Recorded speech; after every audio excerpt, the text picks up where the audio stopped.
Class 11 physics chapter 6 जो है example 6.7 इसको सॉल्व करते हैं स्टूडेंट।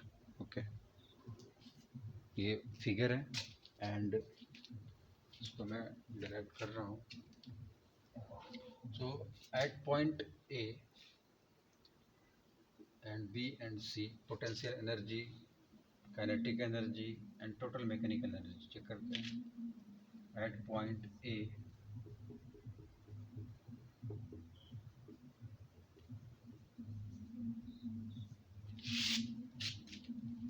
पोटेंशियल एनर्जी तो जीरो होगा and kinetic energy half M B square. So हम लोग लिख सकते हैं energy equals to half M B square. अभी वी नॉट वेलोसिटी है तो वी नॉट लगा सकते हैं यहाँ पर। Okay, and now using Newton second law. Newton second law क्या आता है? F equals to M A. Okay, यहाँ पर न्यूटन सेकेंड लॉ यूज करते हैं। देखो, टी ए टेंशन एक तरह का फोर्स है, T A minus positive direction M G equals to circular motion हो रहा है तो यहाँ सेंट्रीपिटल फोर्स लगेगा। सेंट्रीपिटल फोर्स क्या होता है? M B square by R लिखते हैं यहाँ पर। M B not square by R की जगह पर हम यहाँ पर एल दिया हुआ है तो एल लिख लेते हैं। ओके, हम इसको इक्वेशन 1 एंड इक्वेशन 2 मान लेते हैं। अभी यहाँ पर हम एट पॉइंट सी पे देखते हैं। At point according to NCERT में सॉल्व कर रहा हूँ दोस्त।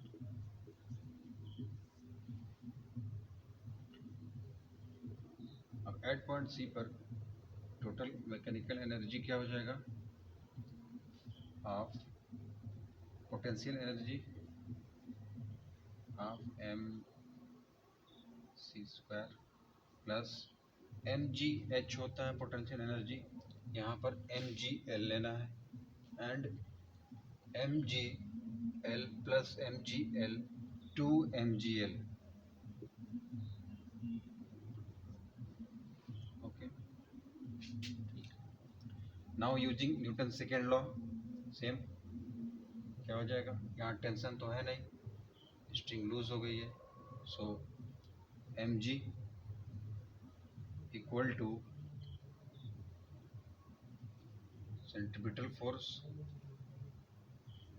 M B C square by L. Okay, तो इक्वेशन 3 एंड इक्वेशन 4। सो यहाँ देखते हैं कि एम एम कैंसिल आउट हो गया तो क्या बचेगा? इसको बी सी स्क्वायर इधर लिख लेते हैं and cross multiply G L. Okay, तो V C square equals to G L. Now put the value of V C square in equation 3। लिख सकते हैं put the value of V C square in equation 3। Equation 3 put करते हैं, E equals to half M B C square की value क्या है? G L plus 2 M G L. Okay, तो यहाँ से एलसीएम ले सकते हैं 2 1 जा and M G L plus 2 2 जा 4 M G L. M G L plus 4 M G L क्या हो जाएगा? 5 एम जी एल अपॉन में 2।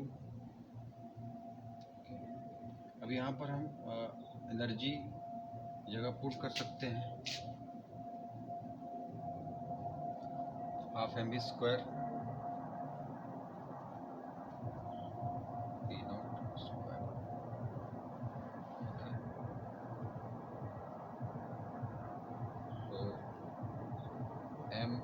कैंसिल आउट, 2 कैंसिल आउट, क्या बचा V not square equal to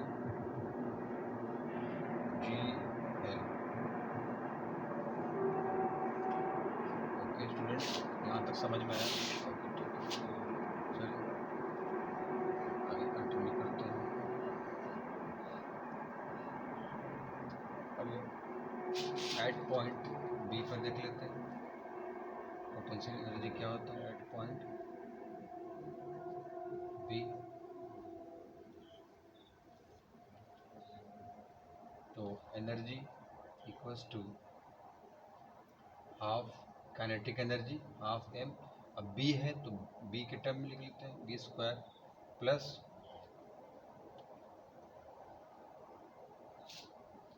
potential energy क्या होगा एम जी एल।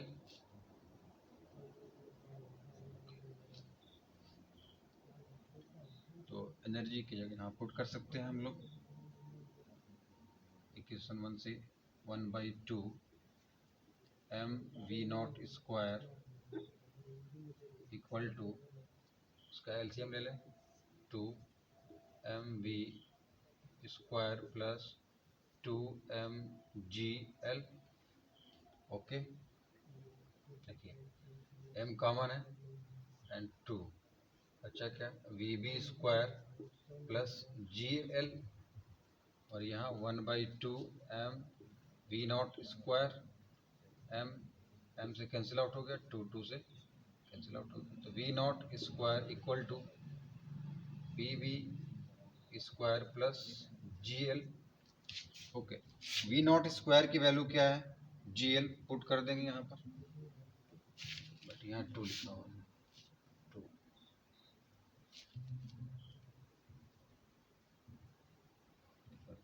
5GL था 5GL वी नॉट स्क्वायर की वैल्यू क्या है 5GL में 5 यहाँ लिखना छोड़ दिया मिस कर दिया था तो पुट कर देते हैं put the value of V not square in equation put the value of V not square in equation तो V not square 5GL equal to V V square plus 2GL। दोस्तों आप कैमरे में देख रहे होंगे तो लग रहा होगा कि पहले समझ गए होंगे ना सर 5 नहीं लिखे ना तो अभी याद आया कि नहीं 5GL लिखना था यहाँ पर इसके अलावा गलत होता इसको इधर लाएंगे तो 5GL minus 2GL equals to V V square 5GL minus 2GL क्या हो जाएगा 3GL equals to V V square. तो वेलोसिटी एट पॉइंट बी पर 3GL मिल गया एंड वीसी स्क्वायर GL मिल गया। हमें निकालना था kinetic energy at point B and at point C का रेशियो जो है काइनेटिक एनर्जी का फॉर्मूला क्या होता है half M B square upon में एट पॉइंट सी पर half M C square 1/2 1/2 cancel out हो जाएगा एम एम कैंसिल आउट बचेगा क्या वी बी स्क्वायर अपॉन में V C square V B square की वैल्यू क्या होगी 3GL and V C square की वैल्यू क्या होगी यहाँ पर है GL कर देते हैं कट जाएगा GL कट गया क्या बचा 3। अगर कोई रेशियो पूछिए के बी एंड के सी की वैल्यू क्या आ गई बता सकते हैं आप 3/1। ओके गाइस समझ में आया? अगर कोई डाउट रह गया हो तो आप मैसेज कर सकते हैं कमेंट कर सकते हैं बाकी नोट कर लीजिए।